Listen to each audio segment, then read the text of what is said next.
के द्वारा इसी धनुष से जिसको तोड़ने वाले ने तोड़ा, मैंने कुछ न कुछ प्राप्त किया है, मैंने कुछ न कुछ सीखा है, मैंने कुछ न कुछ ज्ञानार्जन किया है।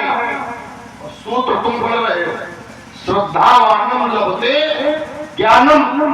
यदि परशुराम को श्रद्धा न होती तो यह ज्ञान की प्राप्ति होती और हमें ज्ञानार्जन हुआ।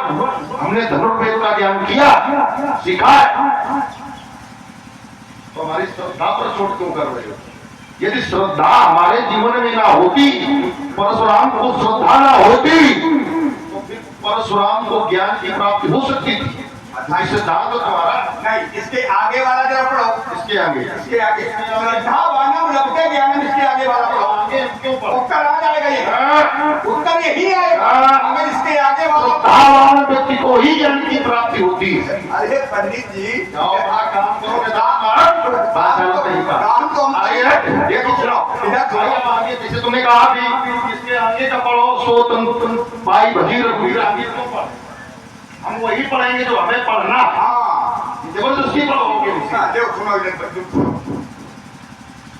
इस संवाद पर को क्रोध नहीं करना चाहिए। जो जितेंद्री होता है वो क्रोध नहीं करता। क्या परशुराम जितेंद्री नहीं है क्या? परशुराम जितेंद्री नहीं है। हमने ब्रह्मचर्य को बनाया है, इंद्रियों पर हमने संयम किया है, इंद्रियों को हमने जीता। क्यों भाई?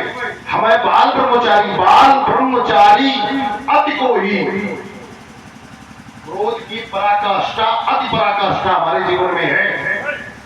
जिसने जन्म से मरणोपरांत तक ब्रह्मचर्य व्रत को अपनाया हो वो जितेंद्री नहीं है क्या? क्यों भाई? जिसने जीवन से मरणोपरांत तक ब्रह्मचर्य व्रत को बनाया हो, ब्रह्मचर्य को धारण किया हो, है तो वो ब्रह्मचर्य को जितेंद्री नहीं है क्या? परशुराम जितेंद्री। तभी कहा गया बाल ब्रह्मचारी अति को ही। देखिए जरा, ब्रह्मचारी तो बहुत होते हैं लेकिन बाल ब्रह्मचारी सभी नहीं होते। इसलिए तुम्हें लक्ष्मण का दिखाई पड़ रहा हूं। इसको तुम्हें नहीं, हम तो लक्ष्मण को कुछ नहीं मान रहे। तुम्हें लक्ष्मण ब्रह्मचारी दिखाई पड़ रहा कि नहीं दिखाई पड़ रहा, बात ध्यान करो। हाँ, लक्ष्मण ब्रह्मचारी है कि नहीं है? हमारी समझ में तो नहीं है।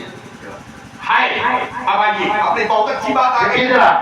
देखिए, अगर तुम ब्रह्मचारी, देखिए मैंने कहा बात हमारी पकड़ लिया, पकड़ो बात हमारी, लेकिन बहुत सावधानी से पकड़ गए। और हमने कहा